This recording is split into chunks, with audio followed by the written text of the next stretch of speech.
Amigos, continuamos con nuestro programa de hoy. Como les dije al principio, se pueden comunicar con nosotros a través del 787-599-9188. El programa del jueves pasado le había dado una asignación aquí a los compañeros para hablar un poco, comenzando el programa, sobre los sistemas de contratación de empleados. Y voy a play devil's advocate, como dicen aquí al principio, ¿verdad? Voy a tirar 2 o 3 cositas para que ustedes entonces encaminen la discusión desde el punto de vista legal correcto, ya que yo soy lego en la materia. Si yo tengo una empresa y contrato a Víctor para que me dé servicios profesionales, pregunto, no estoy estableciendo nada, yo estoy preguntando. ¿No me vas a contratar todavía? Todavía, Ah. pero pregunto. Yo entiendo como patrono que Víctor tiene que cumplir con el Departamento de Hacienda pagándole un 7% de su contrato. La retención le corresponde a él. Si tiene que hacer unos pagos al Seguro Social, le corresponde a él. Yo como empleador, cuando lo empleo a él, ¿tengo que recibir evidencia de él que él está cumpliendo con la ley o para mí es inmaterial y en el día de mañana de haber un reclamo contra Víctor, ¿me convierto yo en parte de ese pleito o estoy exonerado completamente? Bueno, yo entiendo que cuando a ti se te paga por un contrato de servicios profesionales, el patrono a principio del año tiene hasta 1.500 que son exonerados de ese 7%. Pero después de ahí, si el patrono no lo retiene, entonces es la responsabilidad tuya eventualmente cuando vayas a rendir las contribuciones, pagarlo. ¿Sabes? Pero no quedas libre de la responsabilidad. Los patronos, hay patronos que evidentemente te hacen el descuento automático. Y te llega la hoja informativa al año cuando llegan las contribuciones reportando que se hizo el descuento del 7%.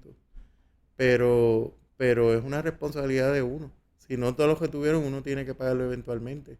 ¿Por qué? Porque yo soy de los que pienso, y me ha pasado, de que a mí me pagan un cheque a nombre mío, me lo ponen licenciado en Rafael Camacho Suárez, por X cantidad. Pero entonces, ese cheque en algún momento, este patrono lo va a reportar como pago de servicios profesionales. Y Hacienda, si yo no reporto el 7%, eventualmente va a hacer un screening, pues eso pasa, y va a encontrar de que yo no rendí por esa cantidad de dinero que fue pagada. Sí, y la pregunta mía, ¿es parte de la responsabilidad del que te empleó o es responsabilidad tuya? Si tú no cumples, el contrato fue contigo, y tú no cumples, yo patrono no tengo que ver con eso, ese es problema tuyo. A mí no me puedes reclamar nada. Bueno, hay que ver cuál es el tipo de contrato, o sea, el tipo de contrato que uno tiene. A eso es que voy, que si en el contrato tenemos que especificar cómo es que vamos a trabajar esa situación. Y hay patronos que son responsables y los retienen, porque como que es una contribución que se le quita al contratista. No es el patrono que la está pagando por él, a diferencia de los empleados regulares, que el patrono tiene que por obligación hacer el descuento. Pero en el contrato de servicios profesionales, pues, si el contrato estipula de que hay que hacer el descuento, pues se le hace. Hay muchos patronos que son diligentes en eso y lo hacen. Pero la obligación va a depender del tipo de contrato y la cantidad de dinero también que se está pagando. Sí, el issue legal grande ahí va a ser si tú contratas con alguien que es un contratista independiente. Así es. Y se convierte el issue legal en el hecho si en efecto es un o no es un contratista independiente. Ese es el problema mayor. Ese es el punto. O sea, el nombre no hace la cosa. Tú tienes un contrato de servicios profesionales, pero ya se ha resuelto que dependiendo de las circunstancias de lo que allí dice, pues pudieses no ser considerado como un contratista independiente. Exacto. Y como un empleado en términos de lo que la ley establece, pues, en términos de beneficios o de responsabilidades del patrono con esa persona. Por ejemplo, hora de entrada, hora de salida, hora esos de son almuerzo. criterios que se utilizan. En un contrato de servicios profesionales, si se le busca bien a fondo, podrían declararte como empleado de esa compañía. Esa es la situación y en ese sentido, pues, estamos caso a caso, por más criterios que se establecen, pues son criterios generales, pero caso a caso a veces hay que Que ver los determinar hechos. si se es contratista independiente o es empleado. Que dicho sea de paso, ya podemos filosóficamente entrar en discusiones filosóficas para ver cómo se lleva a cabo el gobierno de una sociedad civilizada, porque muchas veces tú traes desasosiego. O sea, tú mismo como patrono decir, caramba, pero yo pensaba que había cumplido con la responsabilidad con esta persona, pero ahora resulta ser que tengo otras obligaciones porque lo declararon que era empleado. Y a lo mejor no lo hiciste a propósito, pero ese es el derecho, caso a caso. De momento, hoy sí, mañana no. Pensabas que era un contratista independiente y resulta ser que mañana no lo es. Por eso que siempre hay que decir que se consulte un abogado porque hay que examinar cada detalle de esa contratación a ver si se parece más a la de contratista independiente O la de o empleado. a la de empleado. Aprovecho para decir también que la palabra empleado no tiene una sola definición. Casi siempre la conocemos vis a vis contratista independiente y empleado. En ese contexto la gente la entiende más, pero la palabra empleado tiene otras connotaciones y no sé si lo mencioné aquí, por ejemplo, en la ley esta de whistleblower, empleado es cualquiera que recibe Una compensación. algún tipo de compensación por algún servicio, es empleado a fines de la ley de whistleblower. Cuidado con eso, pero sin salirnos del tema, pues si se es empleado o se es contratista independiente, depende de las circunstancias caso a caso, que tienen que ver principalmente con el grado de control que requiera ese patrono sobre esa persona que presta los servicios. Yo creo que aquí en Puerto Rico tenemos, y no sé si aquí los licenciados están en esa línea, porque yo les voy a hacer preguntas a ellos, pero ellos no dominan todas las áreas de la ley, o no se especializan en todas las áreas, me tienen que excusar si pregunto algo que no es de la materia que ustedes trabajan.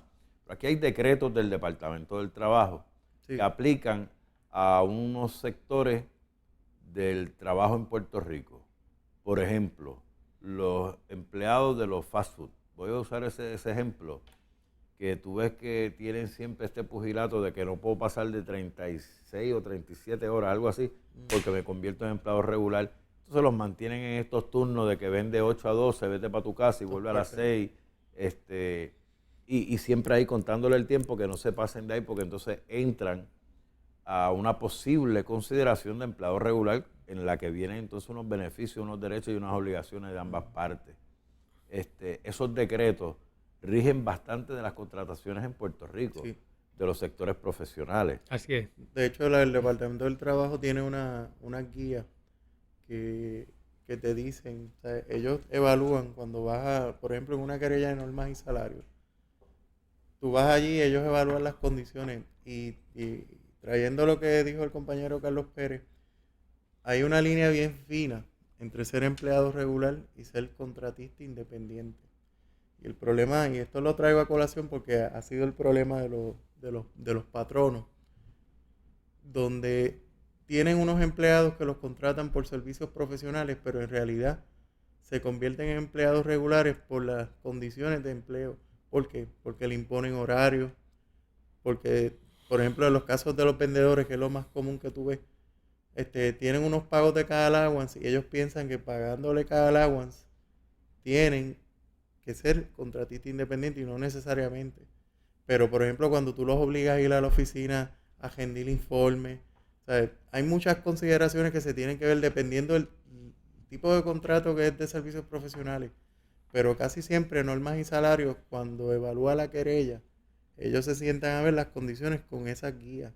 Y esas guías te dicen dónde está esa línea fina de que se convierte en un empleado regular o no. Tú sabes, un empleado o un contratista independiente, hacer la salvedad. Igual pasa con los que tenemos a veces part-time. O sea, que ahí es que viene lo de los fast food. Sí. Los fast food te contratan ciertas horas de trabajo, te dicen, trabájame 15, 20 horas semanales.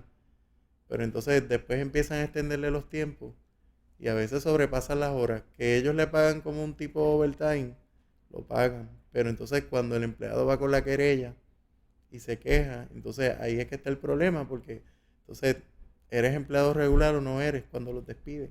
O sea, ¿dónde estaba tu permanencia? Tu permanencia constaba porque tú tenías que tener una jornada de X cantidad de horas y no la tenías. Entonces los patronos pues tratan de, por eso es que hace falta, como dice Carlos Pérez, la asesoría legal en todos estos tipos de contratos y el comportamiento, porque siempre va a existir esa línea fina en lo que es el empleado regular y lo que es el contratista independiente. Y la línea es bien fina, les voy a poner un ejemplo. Si tu patrono me dices a mí, yo te voy a contratar por servicios profesionales para que tú me hagas esta labor. Vas a entrar a las 8, te vas a almorzar a las 12, regresas a la 1, sales a las 4 o a las 5 de la tarde. Perfecto. Ya ahí me has dado unas instrucciones que básicamente... Tienes un grado de control sobre tu trabajo. Tienes un control sobre mí. Y eso es Y parte me de lo que se convierto considera. casi en un empleado regular. Eso es así. Lo que falta es que yo vaya al departamento del trabajo y me queje el día que tú me despidas. Cuando tú me despidas, yo voy a hacer lo siguiente. Yo voy a decir, tú no me puedes despedir a mí, tú me vas a decir, yo te estoy despidiendo porque los tuyos son servicios profesionales. Digo, no, porque tú me creaste una expectativa de trabajo. Tú me pusiste un horario, tú me pusiste unas condiciones de trabajo. Eso me imposibilita a mí de buscar otras opciones de trabajo para llevarlo paralelamente porque tú me estás controlando mi vida totalmente. O sea que yo tengo unas expectativas de que yo soy empleado tuyo y que voy a continuar. Para tú votarme a mí, tú tienes que cumplir con todas las leyes que están. No meramente decirme, no, tú eres un contratista, mira, cancelado el contrato y vete. No. Yo he tenido la situación que me encuentro... Eso es un ejemplo que estoy dando. Sí, no, pero es real porque mira, yo he tenido situaciones que hay patronos que te contratan estos empleados año a año, año por año. Entonces, cuando vienen a consultar patronos, yo les digo y me siento, necesito salir de este empleado porque de verdad que no.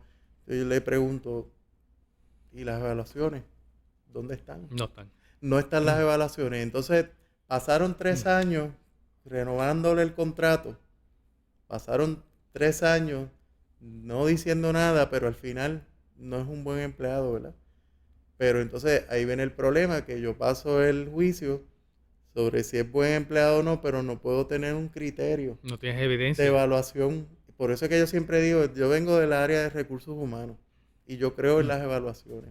Y yo creo que si tú tienes un empleado, tú tienes que hacerle evaluaciones, sean trimestrales, cada 6 meses o anuales, dependiendo del tipo de contrato. Así que Estás mencionando empleado. Dejamos fuera el contratista contratista o empleado. Lo que pasa es que hay un contrato que es de 1 año que se comporta como un empleado y tú le haces todos los descuentos nominales. Pero ese contrato de empleado tiene término. Pero se comporta casi como un contratista independiente. En esencia por el contrato porque tiene término. De ese vamos a hablar cuando regresemos a la pausa. Te voy a dar unos ejemplos de eso. Amigos, vamos a una pausa y regresamos con ustedes en breve.